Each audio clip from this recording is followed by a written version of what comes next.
dire que mon co-débatteur est en train d'aller du coq à l'âne, malgré que je reconnais un esprit brillant. Mais malheureusement, sur cette émission, les esprits brillants sont aussi en pro des mots les plus persuasifs.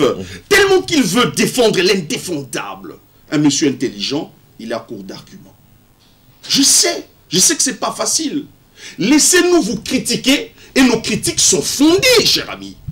Les discours du président de la République, je reviendrai avec mes propos de tout à l'heure. Je viens de vous dire que le président de la République m'a séduit. Oui. Mais je crains que cela ressemble à la fable, au discours de la fable de La Fontaine. Je viens de citer en l'occurrence le corbeau et les renards. Allez-y comprendre. Moi, je vois mal que le président de la République sorte en avant-plan.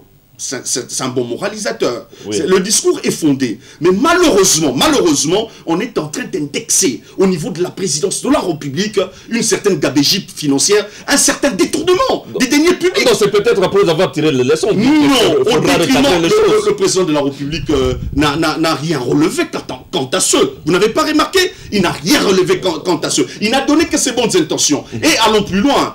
Moi j'aurais compris que le président de la République devrait, pour renchérir son discours à la nation, parler de l'investiture du gouvernement, ainsi que du programme du gouvernement.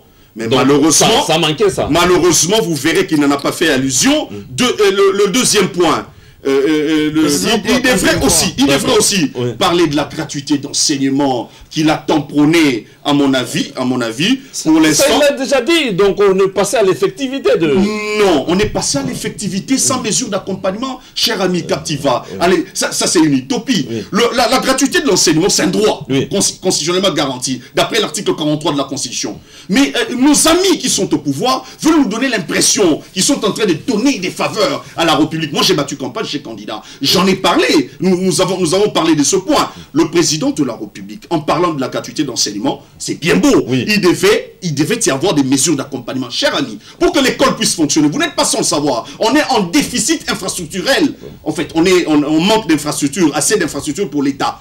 Quand vous êtes en train de vouloir faire devenir effective la gratuité de l'enseignement, avez-vous des infrastructures adéquates?